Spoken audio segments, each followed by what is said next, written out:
Great Expectations by Charles Dickens. Chapter 56. He lay in prison very ill, during the whole interval between his committal for trial and the coming round of the sessions. He had broken 2 ribs, they had wounded one of his lungs, and he breathed with great pain and difficulty, which increased daily. It was a consequence of his hurt that he spoke so low as to be scarcely audible, therefore he spoke very little. But he was ever ready to listen to me, and it became the first duty of my life to say to him, and read to him, what I knew he ought to hear. Being far too ill to remain in the common prison, he was removed, after the first day or so, into the infirmary. This gave me opportunities of being with him that I could not otherwise have had. And but for his illness he would have been put in irons, for he was regarded as a determined prison-breaker, and I know not what else. Although I saw him every day, it was for only a short time, hence the regularly recurring spaces of our separation were long enough to record on his face any slight changes that occurred in his physical state. I do not recollect that I once saw any change in it for the better. He wasted, and became slowly weaker and worse, day by day, from the day when the prison door closed upon him. The kind of submission or resignation that he showed was that of a man who was tired out. I sometimes derived an impression, from his manner or from a whispered word or two which escaped him, that he pondered over the question whether he might have been a better man under better circumstances. But he never justified himself by a hint tending that way, or tried to bend the past out of its eternal shape. It happened on 2 or 3 occasions in my presence that his desperate reputation was alluded to by one or other of the people in attendance on him. A smile crossed his face then, and he turned his eyes on me with a trustful look, as if he were confident that I had seen some small redeeming touch in him, even so long ago as when I was a little child. As to all the rest, he was humble and contrite, and I never knew him complain. When the sessions came round, Mr. Jaggers caused an application to be made for the postponement of his trial until the following sessions. It was obviously made with the assurance that he could not live so long, and was refused. The trial came on at once, and when he was put to the bar, he was seated in a chair. No objection was made to my getting close to the dock, on the outside of it, and holding the hand that he stretched forth to me. The trial was very short and very clear. Such things as could be said for him were said, how he had taken to industrious habits, and had thriven lawfully and reputably. But nothing could unsay the fact that he had returned, and was there in the presence of the judge and jury. It was impossible to try him for that, and do otherwise than find him guilty. At that time it was the custom, as I learnt from my terrible experience of that sessions, to devote a concluding day to the passing of sentences, and to make a finishing effect with the sentence of death. But for the indelible picture that my remembrance now holds before me, I could scarcely believe, even as I write these words, that I saw 32 men and women put before the judge to receive that sentence together. Foremost among the 32 was he, seated, that he might get breath enough to keep life in him. The whole scene starts out again in the vivid colours of the moment, down to the drops of April rain on the windows of the court, glittering in the rays of April sun. Penned in the dock, as I again stood outside it at the corner with his hand in mine, were the 32 men and women, some defiant, some stricken with terror, some sobbing and weeping, some covering their faces, some staring gloomily about. There had been shrieks from among the women convicts, but they had been stilled, and a hush had succeeded. The sheriffs with their great chains and nosegays, other civic gewgaws and monsters, criers, ushers, a great gallery full of people, a large theatrical audience, looked on as the 32 and the judge were solemnly confronted. Then the judge addressed them. Among the wretched creatures before him whom he must single out for special address, was one who almost from his infancy had been an offender against the laws, who, after repeated imprisonments and punishments, had been at length sentenced to exile for a term of years, and who, under circumstances of great violence and daring, had made his escape and been resentenced to exile for life. That miserable man would seem for a time to have become convinced of his errors, when far removed from the scenes of his old offences, and to have lived a peaceable and honest life, but in a fatal moment, yielding to those propensities and passions, the indulgence of which had so long rendered him a scourge to society, he had quitted his haven of rest and repentance, and had come back to the country where he was proscribed. Being here presently denounced, he had for a time succeeded in evading the officers of justice, but being at length seized while in the act of flight, he had resisted them, and had, he best knew whether by express design or in the blindness of his hardihood, caused the death of his denouncer, to whom his whole career was known. The appointed punishment for his return to the land that had cast him out being death, and his case being this aggravated case, he must prepare himself to die. The sun was striking in at the great windows of the court, through the glittering drops of rain upon the glass, and it made a broad shaft of light between the 2:30 and the judge, linking both together, and perhaps reminding some among the audience how both were passing on, with absolute equality, to the greater judgment that knoweth all things and cannot err.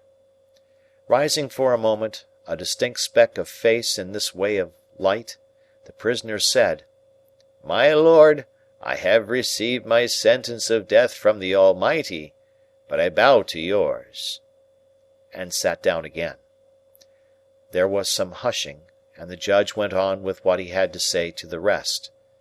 Then they were all formally doomed, and some of them were supported out, and some of them sauntered out with a haggard look of bravery, and a few nodded to the gallery, and 2 or 3 shook hands, and others went out chewing the fragments of herb they had taken from the sweet herbs lying about.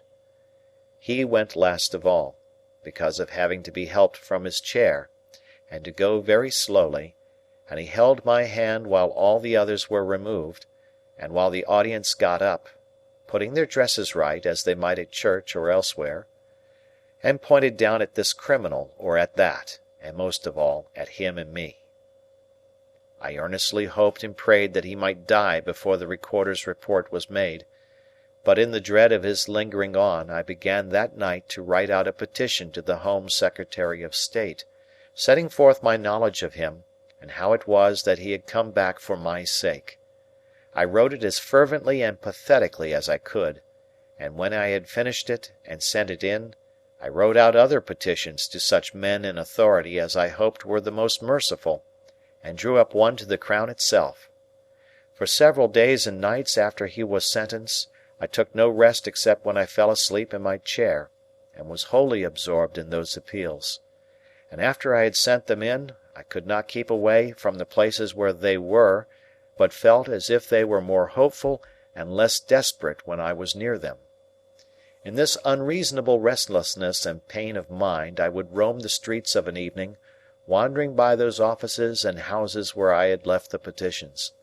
To the present hour, the weary western streets of London on a cold, dusty spring night, with their ranges of stern shut-up mansions and their long rows of lamps, are melancholy to me from this association.